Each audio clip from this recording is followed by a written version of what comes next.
Grande Divórcio, C.S. Lewis. Este é um trabalho de análise literária onde expresso comentários e pontos de vista próprios acerca do que compreendi da obra em questão. Não se trata de um audiobook e pode ainda conter ilações, comparações ou exemplificações para com a política do dia, cultura ou eventos atuais.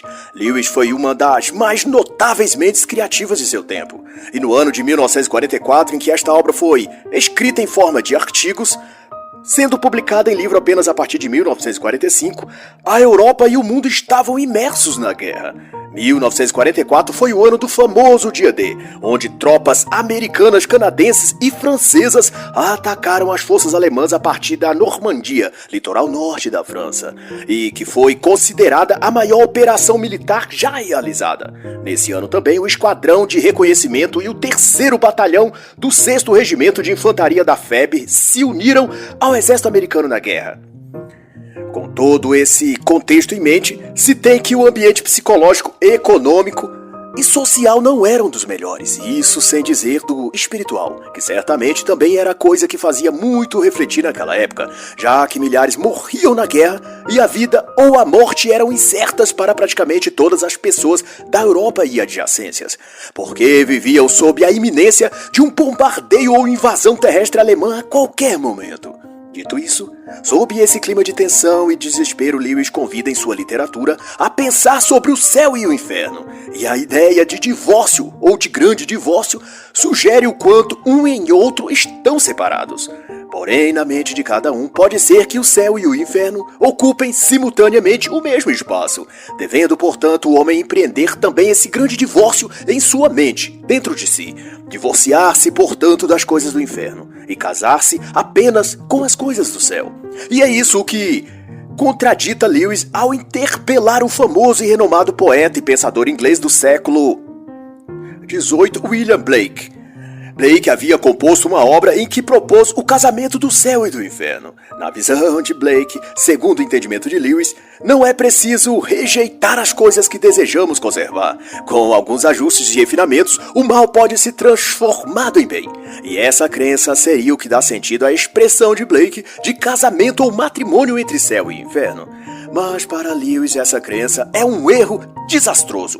Ele afirma que não é possível levar conosco toda a nossa bagagem em todas as viagens que fazemos. Em certas jornadas, diz ele, há coisas que temos de abandonar. Às vezes, o olho direito ou a mão direita, como ilustra o texto bíblico.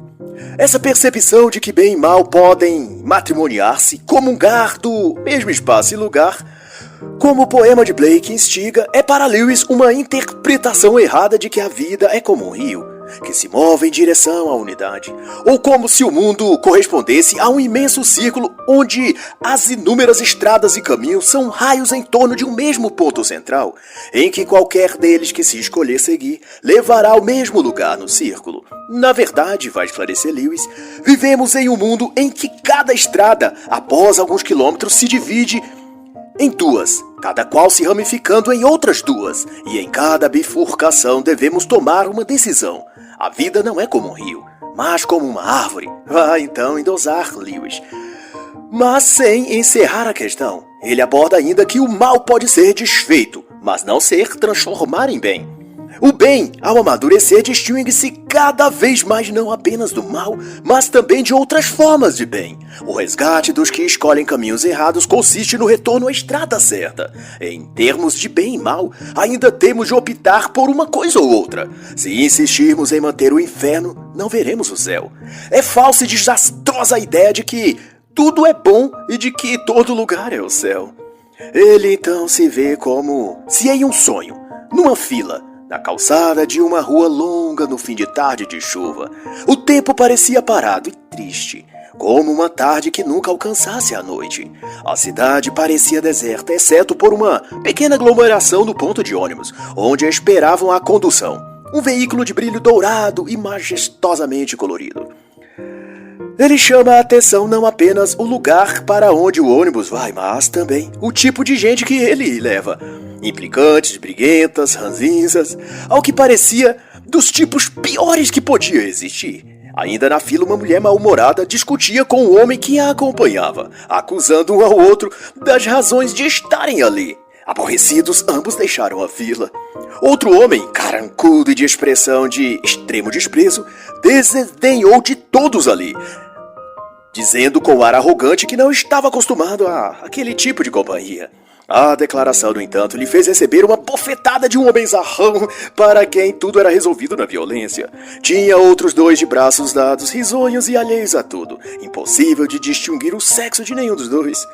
Depois disso, o homem enganou uma senhora com 5 moedas por seu lugar na fila. E quando o motorista chegou em seu ônibus, também não lhe pouparam críticas e xingamentos. Ao seu lado, no ônibus, sentou-se um jovem poeta descabelado. Na viagem contava suas lamentações sobre tudo e todos, do quanto as pessoas ali da Cidade Cinzenta eram rudes, de mente fechada e sem vida intelectual.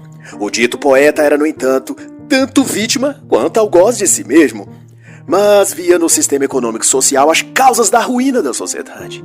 Para ele, o grande vilão era o capitalismo, que tinha escravizado os trabalhadores e vulgarizado o intelecto das pessoas, e por causa disso, as massas brutalizaram-se e tornaram-se incapazes de reconhecer gênios como ele, o poeta. Essa descoberta fez dele um comunista, porém desiludiu quanto à Rússia, por ocasião da guerra. Houvera feito aliança com governos capitalistas. Ele se viu então outra vez isolado e incompreendido, e cogitou mudar-se para os Estados Unidos, mas o país também aderiu à guerra. E o amargurado poeta, desapreciado, pretendeu então ir para a Suécia, mas os vários opressores impediram sua ida. Ele vivia de uma mesada do seu pai, mas sempre achava insuficiente.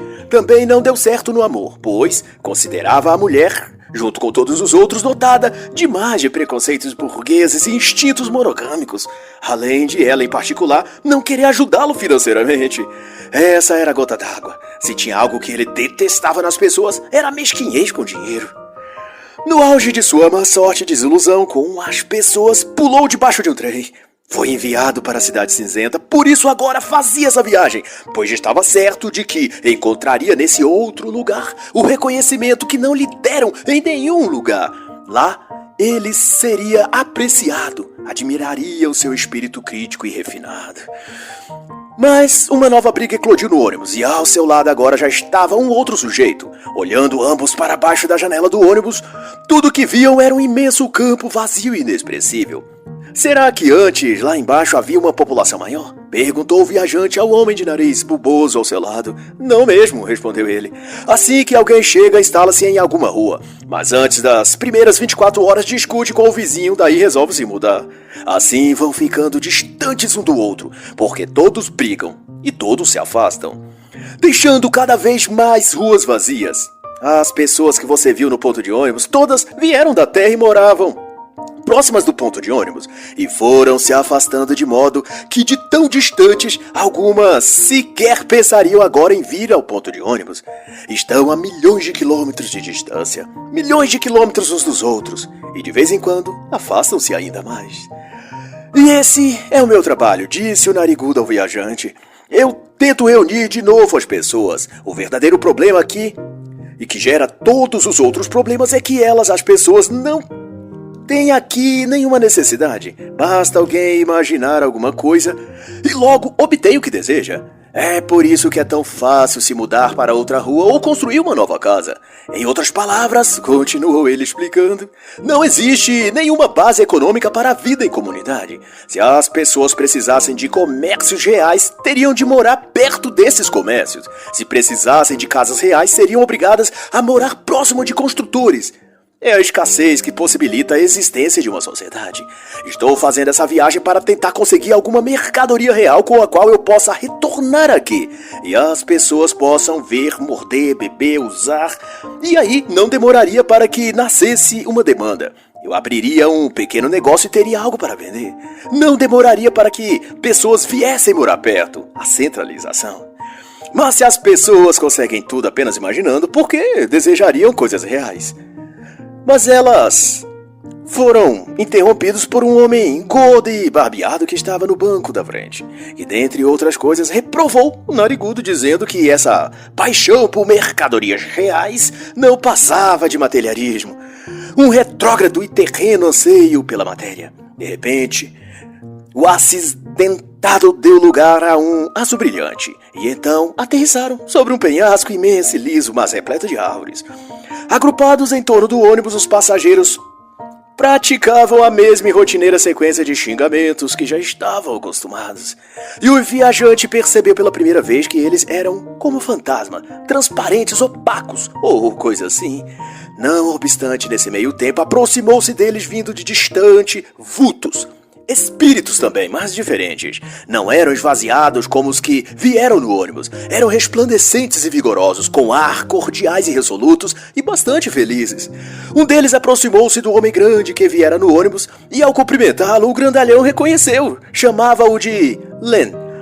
E o homem grandalhão tratou logo de acusá-lo. Você é um assassino desgraçado, disse o grandalhão ao tal Len. Você matou o Jack. Durante todos esses anos eu vagava pelas ruas lá embaixo, num lugar que mais parecia um chiqueiro. E você, um assassino aqui, todo satisfeito consigo mesmo. Acho que deveríamos trocar de lugar. Fui honesto durante toda a minha vida, não fui religioso, confesso, mas nunca exigi nada que não fosse meu por direito. E sempre dei o melhor de mim. Sou um homem decente e se tivesse os meus direitos atendidos, já estaria aqui há muito tempo. Eu vim aqui para obter meus direitos, entende? E tendo desabafado, o grandalhão ouviu do seu antigo amigo que agora era um espírito diferente e que ali nada funciona por direito ou merecimento, mas por pedido, pela caridade sacrificial.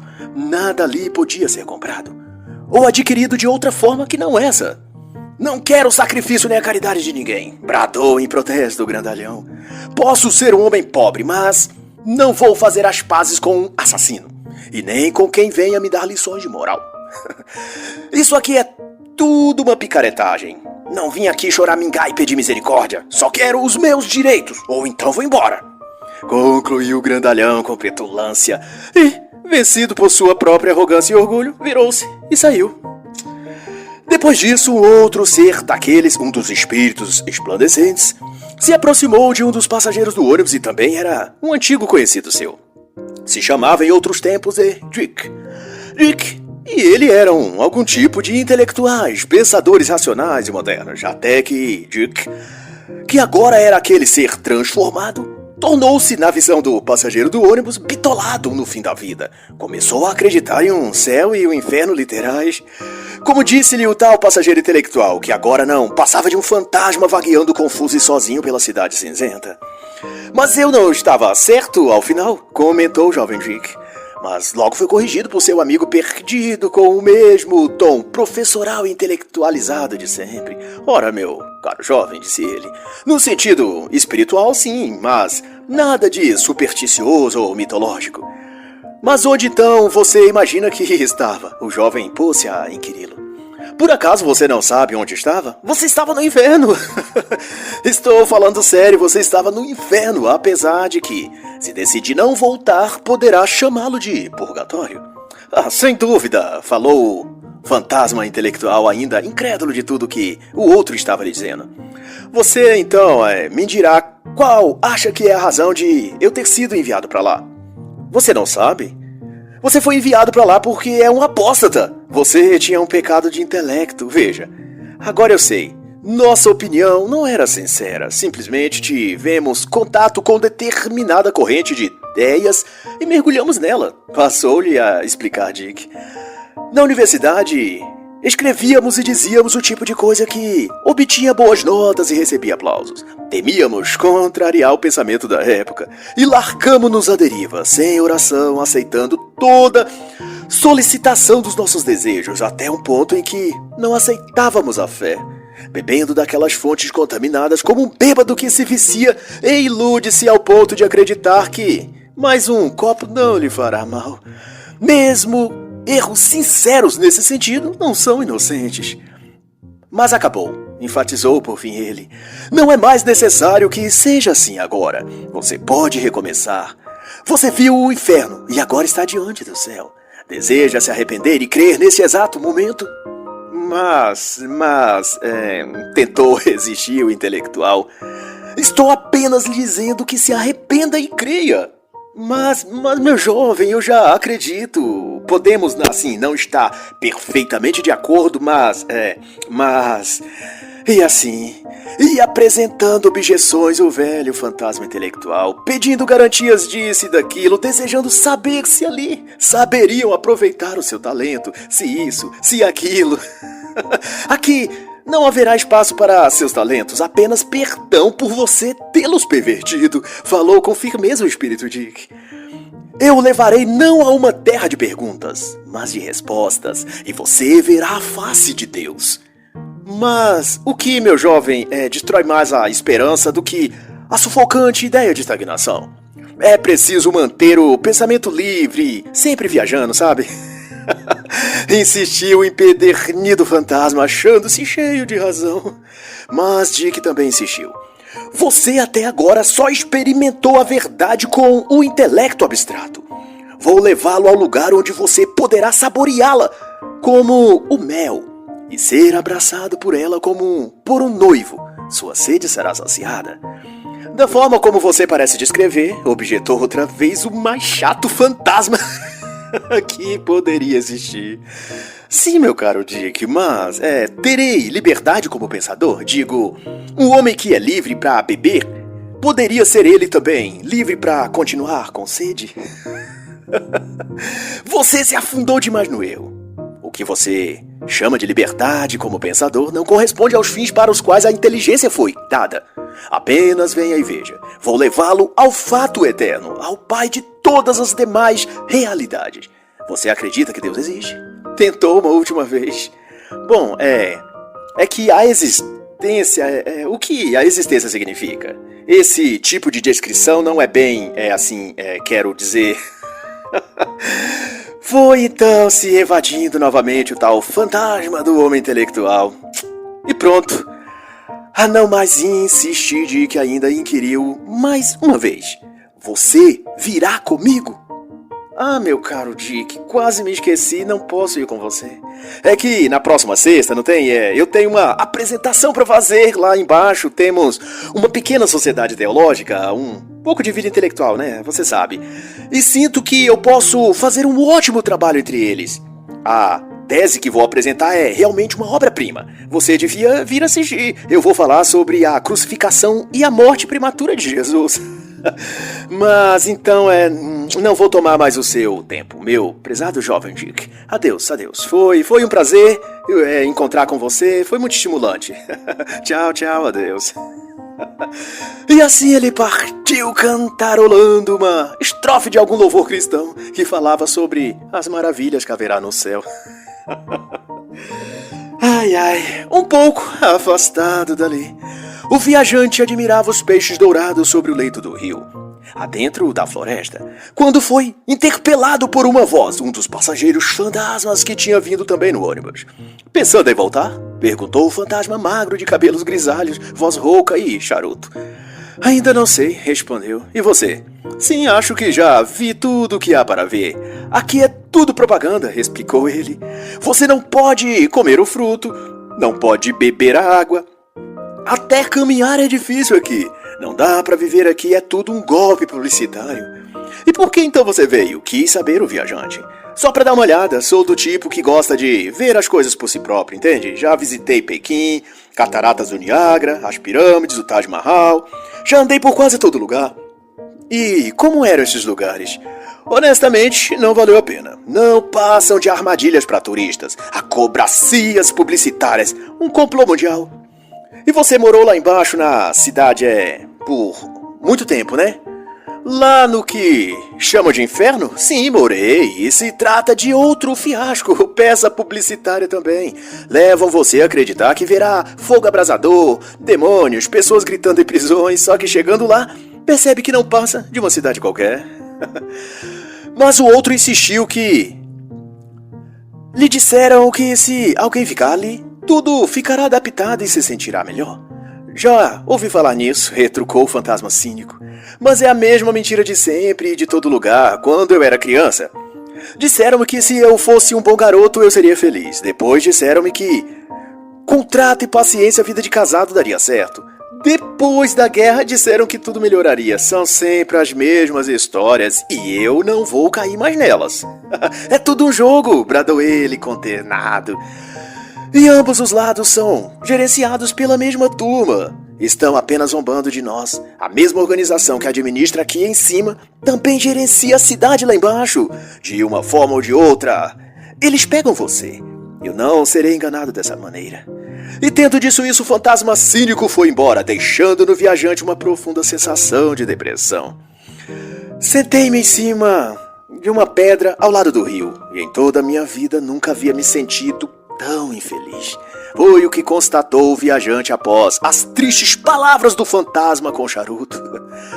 E por um longo tempo ele ficou meditando se tudo ali não passava de fato de uma piada.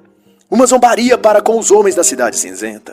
E tentando fugir desse turbilhão de pensamentos, fugia para a floresta afora, até que uma voz cálida e penetrante, vindo de algum ponto ali da floresta, lhe indagou: aonde você vai? Fazendo menção à pergunta que Jesus faz para Pedro, descrita em Atos de Pedro, quando Pedro estava a fugir do martírio em Roma. Ele observou que se tratava de um daqueles espíritos brilhantes que viviam ali. Ele era alto, quase gigante, de barba comprida, o olhar dele revelava a perspicácia e o peso da sabedoria. Eu me chamo George, disse o espírito. George MacDonald. Senhor, exclamou o viajante, para em seguida perguntar ao espírito George MacDonald sobre os fantasmas. Alguns deles realmente podem ficar aqui? Eles têm mesmo uma escolha? A maioria das tolas criaturas, se dispõe MacDonald a responder, não quer vir para cá. Preferem retornar à terra e se divertir à custa das pobres mulheres insensatas chamadas de médiums. Alguns regressam e tentam afirmar a posse de alguma casa que lhes pertenceu. E aí tem o que é chamado lá na terra de assombração. Mas se decidem vir aqui, podem ficar? Interrompeu o viajante ansioso. Sim, podem. Se deixarem a cidade cinzenta para trás, lá terá sido não o inferno, mas o purgatório. Se lá permanecerem, não será para eles o purgatório, mas o inferno. E ensinou também que o passado do homem bem começa a mudar, de modo que seus pecados perdoados e sofrimentos recordados adquirem a qualidade do céu. Já o passado do homem mau coincide com a sua maldade e é preenchido apenas com tristeza e monotonia. E o espírito engrandecido, MacDonald, explica que ambos os processos começam bem antes da morte de fato. Inicia-se ainda em vida. Os perdidos lamentam que sempre viveram um inferno, e os homens de bem, ou os benditos, como diz no texto, dizem que viviam um céu. Isso muito antes de irem realmente para um lugar ou outro. Isso porque o modo como viviam suas escolhas, pensamentos e desejos criavam para cada um ambiente propício àquilo que pensavam e sentiam. Aos que tinham mágoas e rancores, sua vida repercutiu isso. E ele colheu muitos frutos dessa sua forma de viver e pensar. Frutos ruins, portanto. Há outros que buscavam viver e pensar de modo a aprender com as circunstâncias e seguir em frente sem cultivar mágoas e a culpar mais a si mesmo do que os outros. Por aquilo de ruim que lhes acontecia, existiam sempre esperança e confiança de continuar seguindo e acreditando que a graça de Deus lhes confortaria e os guiaria ao final. E ouvindo isso, o viajante perguntou ao espírito o que acontece com aquelas almas que escolhem permanecer na cidade cinzenta ao invés de o céu. E por que escolhem isso? Toda alma perdida, respondeu ele, pode ser expressa nas palavras: melhor reinar no inferno do que servir no céu. Essas almas insistem sempre em manter algo, mesmo que à custa da miséria para elas mesmas. São como criança numa forma mimada de ser, que prefere parar de brincar ou perder o jantar a ter que pedir desculpas e fazer as pazes. É o que se chama de pirraça. E quanto aos pobres fantasmas que nunca chegam a entrar no ônibus? Perguntou o viajante. Todos os que desejam entrar, respondeu ele, no final, entram. Existe apenas dois tipos de pessoas. Aquelas que dizem a Deus, seja feita a tua vontade, e as que Deus, por fim, diz, seja feito a tua vontade. Todos os que estão no inferno escolheram ir para lá. Sem essa escolha pessoal, o inferno não existiria. O que busca, encontra. Aquele que bate, a porta será aberta. Mas há todo tipo de fantasmas, também contou o viajante. Os tipos mais comuns não se interessam na realidade em encontrar a alegria. Há os tipos que chegam perto do céu, mas para apenas constar aos celestiais como é o inferno. Outros, ao chegar ao céu, exibem um ar professoral, se põem ali a ensinar a todos, explanam suas teses, estatísticas, cálculos. Estes dão a si e aos outros algum tipo de autoridade ou superioridade. Se portam como se tivessem sempre alguma verdade superior para mostrar aos outros. Esses repelem qualquer chance de aprender e estão ali desejando apenas ensinar. Quando percebem que ninguém lhes aplaude, voltam para o ônibus e retornam à cidade cinzenta. E isso é descrito também nas palavras e postura de um certo fantasma que houvera sido famoso na Terra. Ao tentá-lo convencer de abandonar sua pretensão de ser reconhecido e admirado ali no céu, ao saber que ele não seria mais famoso ou considerado um gênio ou especial, ele protestou, totalmente angustiado. Devo voltar imediatamente, deixe-me ir, droga! Preciso voltar para os meus amigos. Alguém tem que zelar pelo futuro da arte. Tenho de escrever um artigo, elaborar um manifesto, começar um periódico, investir em publicidade. Deixe-me ir, por favor. E ponderando estas e outras coisas, o espírito George MacDonald ensinou ainda que Deus é bom.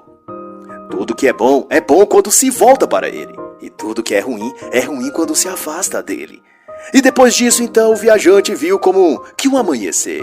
Fachos de luz que se lançavam sobre ele com cada vez mais nitidez. No meio da luz, ele agarrou-se ao manto do espírito apresentado a ele como George MacDonald. E quando abriu os olhos, estava em seu quarto, encurvado no chão, ao lado de uma lareira agarrada não a um manto, mas a um velho pano manchado de tinta que ficava sobre sua escrivaninha. E o relógio marcava 3 horas. E uma sirene soava ao longe. E assim encerra a análise da obra O Grande Divórcio, de C.S. Lewis.